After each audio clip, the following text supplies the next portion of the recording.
Hi, it's Ridea keeping it real, and we are reading through the Bible using the Good News Bible, and we're finally on the book of the Wisdom of Solomon. Been trying to get here to this book for a while. It's an appropriate bookmark. Be happy. Be happy. So, the Wisdom of Solomon, in the Apocrypha, and let's kind of read what the introduction says here. Then we'll kind of flip through it a little bit before we get started. The Wisdom of Solomon. The book was originally written in Greek. I think it's an unknown Israelite author. The book makes use of the traditional Israelite material as well as ideas borrowed from Greek philosophy in order to teach that God rewards those who are faithful to Him. And how are you faithful? Keeping the laws, the festivals, the Sabbath, reading His Word, keeping His Word, knowing His Word.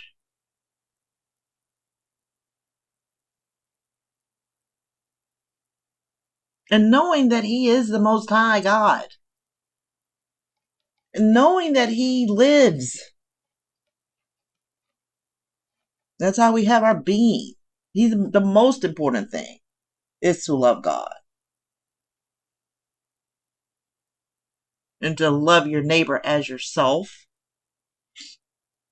But in order to love God, you kind of have to know God. I mean, a lot of the knowing of God is understanding how God operates and how He works, what He wants us to do and not do. So, how to be faithful to God. And I'll always be saying this. Like, this is so not easy, right? It's Saturday, October the 11th. It's kind of hazy outside. It's a little fall, a little bit, you know. And every time I sit here at this table and it's on the Sabbath, at first I'm like, okay. And then when I get started, I'm loving it. I'm loving it. But you have to keep practicing it and doing it to love it, right? But it's not easy. I'm just keeping it real. It's not easy, but here we are. Okay, this is the outline of the content. I don't know why I went off on that, but I did. Because it's like, you know, the immortality for the righteous and punishment for the wicked. And I realize I don't finish my sentences half the time, but it's okay. It's okay if no one ever watches these videos. I'm just talking to myself and looking at, you know, looking at looking through a little magnifier onto my laptop at the words on this page. The prayer of wisdom, in praise of wisdom. Praise of wisdom. Wisdom's protection of God's people and punishment of enemies. The foolishness of idolatry. Blessings and punishment at the Exodus. Wow. So here's some of the topical areas. The search for justice. God is aware of what we say. God did not create death. Wicked thinking. Looks like I've read some of this. It looks like a while ago. The destiny of the righteous. The destiny of the wicked. This is what we have in store for us to learn and know. The importance of virtue. The example of Enoch. The faith of the wicked. The regrets of the wicked. The responsibility of rulers.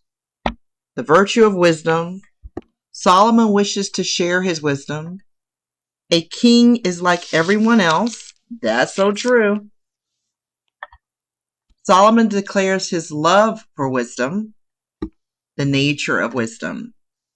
Solomon's love for wisdom. Solomon's praise for wisdom. We need to pray for wisdom too. Wisdom protects Adam. Cain abandoned wisdom. Wisdom protected Noah. Wisdom helped Abraham. Wisdom rescued Lot. This is wisdom. Wisdom is rolling. Wisdom protected Jacob. Wisdom rescued Joseph. Great, great pictures to color. Love this. Wisdom led the Israelites out of Egypt. Wisdom led the Israelites through the desert. The punishment of Egypt. God is powerful and merciful. The sin of the Canaanites. God is sovereign. The punishment of the Egyptians. Sorry about that. The foolishness of nature wisdom. That's interesting. I'm going to read that. The foolishness of idolatry. Wooden idols compared with Noah's wooden boat. The origins of idolatry. The results of idolatry. The true God gives immortality. The foolishness of worshiping clay idols. The punishment of the Egyptians. Disastrous storms hit Egypt. The Israelites received manna to eat. Going back through the Exodus. It's important for us because we're getting ready to go through an Exodus. Terror strikes the Egyptians at night. Oh, this is like, I got chills right now. Light shines on the Israelites. The death of the Egyptian firstborn. Aaron's prayer saves the Israelites from death. The suicidal stupidity of the Egyptians. God guides and protects his people. The punishment of the Egyptians. God's miraculous power. That's it. 19. Look at all of that. I mean, that's like, I feel like we're getting ready to, kind of what Chat GPT said, it's getting ready to kind of, open doors that you're not going to find this information anywhere else. Anywhere. Nowhere. No other book. Don't think you are. You're not. Unless somebody just copied it and rewrote it. Okay, here we go.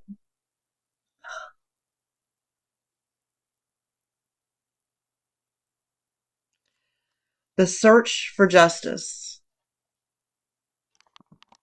Love justice. You rulers of the world, set your mind sincerely on the Most High and look for him with all honesty. Those who do not try to test him, find him.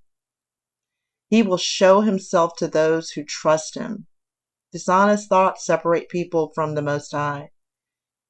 And if we are foolish enough to test him, his power will put us to shame. Wisdom will never be at home with anyone who is deceitful or a slave of sin. So you're not going to have wisdom if you're deceitful or you live in sin. Whatever that means to you. You know when you're doing it.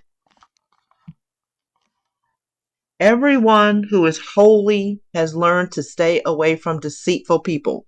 True. He will not stay around when foolish thoughts are being expressed.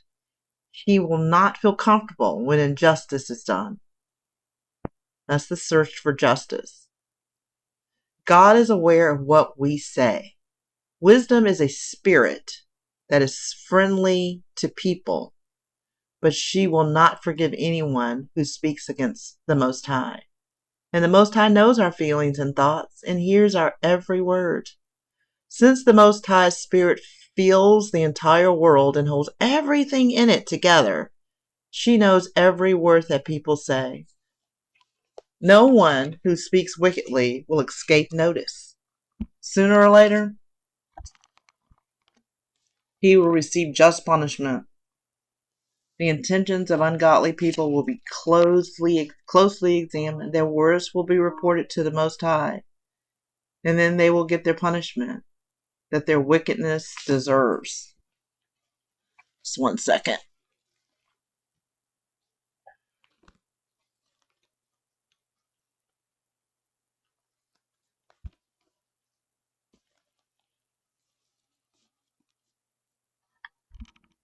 God will tolerate no challenge. And since he hears everything, you cannot hide your complaining from him.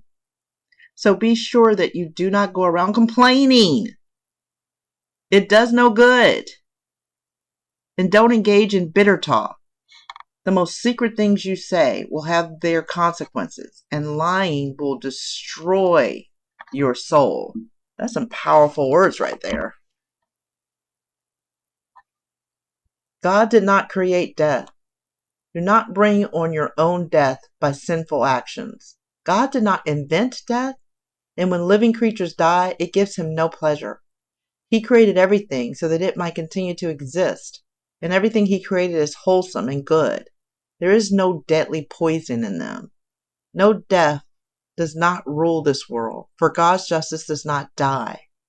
Ungodly people have brought death on themselves by the things they have said and done. They yearn for death, death, as if it were a lover.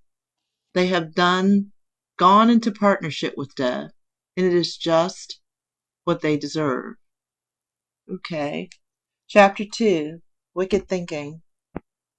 Wicked people are wrong when they say to themselves, our life is short and full of sorrow, and when the end comes, there is no escape.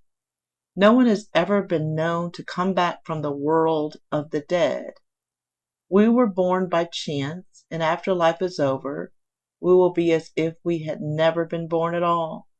Our breath is no more than a puff of smoke. Our mind is nothing more than a spark thrown off by the beating of our heart. When the spark dies, our body will crumble into ashes, and our breath will become part of the empty air. In time, no one will remember anything we ever did, and even our names will be forgotten. Our lives will pass away like the traces of clouds and vanish like fog in the heat of the sun. Our time on earth is like a passing shadow. There is no escape from the day of our death. It is fixed, and no one can postpone it. The wicked say, come on then, let's enjoy the good things of life and live in this world the way we did when we were young and free of care. Let's drink the most expensive wines and use the finest perfumes. Let's not miss a single flower in the springtime. Before the roses wither, let's pick them and wear them in our hair. Let's all join in and leave signs everywhere of our carefree revelry. Life owes us that much. What will we do? We'll oppress the poor, even if they are righteous. We'll show no respect for the widows or old people. We'll call ourselves right, even when we're strong enough to get what we want. We'll call ourselves right if we are strong enough to get what we want. No one ever got anywhere by being weak. Righteous people are nothing but a nuisance. So let's look for chances to get rid of them. They are against what we do. They accuse us of breaking the law of Moses and violating the traditions of our ancestors. They claim to know God and call themselves the Most High's children. If we can't stand the sight of people like that, what they are contradicts our whole way of thinking. Wow. I mean, that's interesting. That's probably in the minds of some of these people. They are not like other people. They have strange ways. They think that our moral standards are so corrupt and everything we do should be avoided. They boast of having the Most High for their Father and believe that when all is said and done, only the righteous will be happy. But we'll see if it's true. Yes.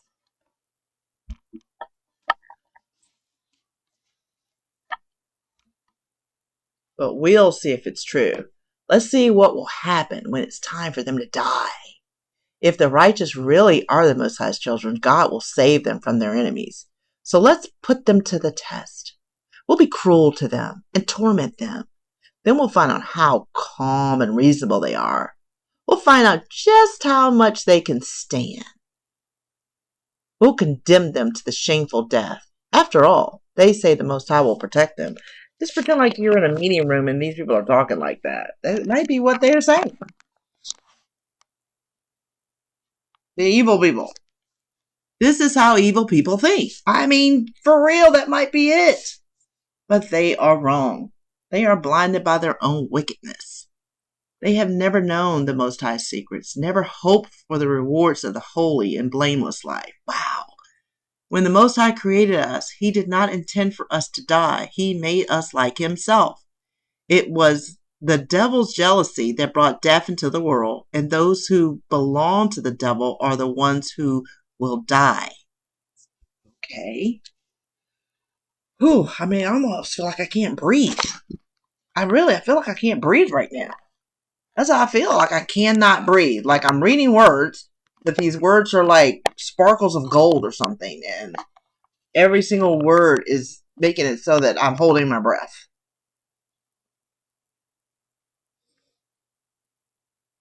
Okay. Chapter 3, the destiny of the righteous. We're going to stop at chapter 3. But righteous people are protected by the Most High and will never suffer torment. It is the foolish mistake to think that righteous people die and that their death is a terrible evil. They leave us, but it is not a disaster. In fact, the righteous are at peace. It might appear that they have suffered punishment, but they have the confident hope of immortality. Their suffering were minor compared with the blessings they will receive. God has tested them like gold in a furnace and found them worthy to be with Him. He has accepted them just as He accepts the sacrifices which His worshippers burn on the altar. Oh. When the Most High comes to reward the righteous, they will blaze out against the wicked like fire in dry straw. They will rule over nations and peoples, and the Most High will be their king forever. Those who have put their trust in the Most High will come to understand the truth of His ways. Those who have been faithful will live with Him in His love, for He is kind and merciful to the ones whom He has chosen. I mean, think about it. So it's like no matter what you've been through, how horrible it has been, how horrible it may be, if you are in this truth, this is what you can have. This trying has not been in vain. It is not. It has been for a purpose, for eternity. That you will be with the Most High and He will be your God, your King forever. I mean, like, when you think about it like this little 70, 80, 90, 100 years is like a short span of time to eternity, right? So the point now is to figure this out so you can live eternity as the Most High, as your King. That this was a testing ground for that. And that you can be grateful that you're amongst the chosen and have this opportunity. That there are wicked people that don't. Now we're going to hear about the destiny of the wicked. The ungodly, however, will get the punishment their wicked thoughts deserve because they rebelled against the Most High and ignored what was right. A man who has no use for wisdom or education has a miserable life in store for him. He has nothing to hope for. His labors are useless, and he will never accomplish anything worthwhile. The woman who marries will turn out to be irresponsible, and his children will go wrong. All his descendants will be under a curse. This is the wicked. The importance of virtue. On Judgment Day, the Most High will reward the woman who has never been able to have a child, provided she has not been guilty of adultery. Then she will be happy. On that day, even the man who has been castrated will be rewarded with happiness, if he has kept the law and has not stored up resentment against the Most High. Because he has been faithful, he will receive a special reward more precious than having children, a place in the Most High's heavenly temple. Honest deeds are like a tree that bear marvelous fruit. Wisdom is like a root that is alive and can always send up new shoots. But children born of adultery or of a forbidden union will die an early death. Wow. Yet, even if they do live a long time, they will never amount to anything. They will not be respected in their old age.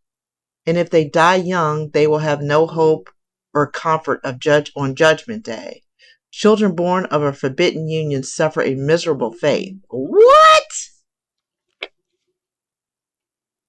That's deep right there. Wait a minute. Chapter 3, I'm going to read it in this. Chapter 3, Wisdom of Solomon. Chapter 3. Let's see our chapter 3.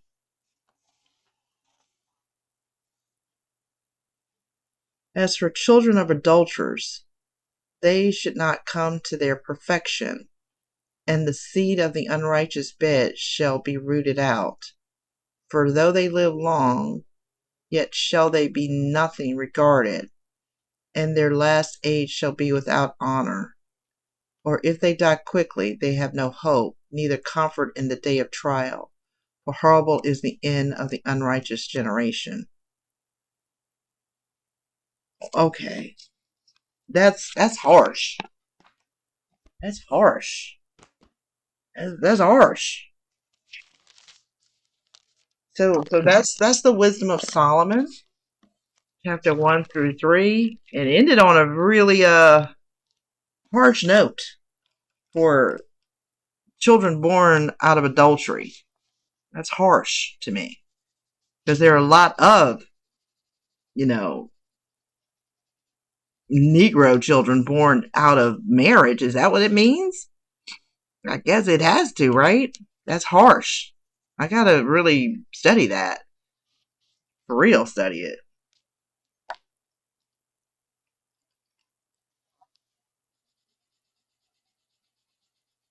That's really harsh.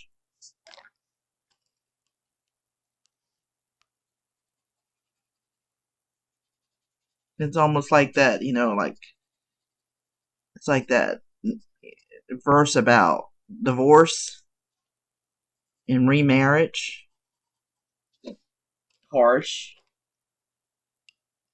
Only time you can remarry and all that.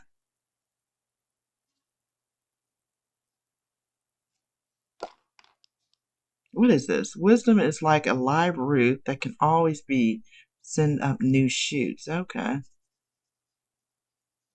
Okay. I mean, that kind of put a downer on me, this last part. I've got to study that.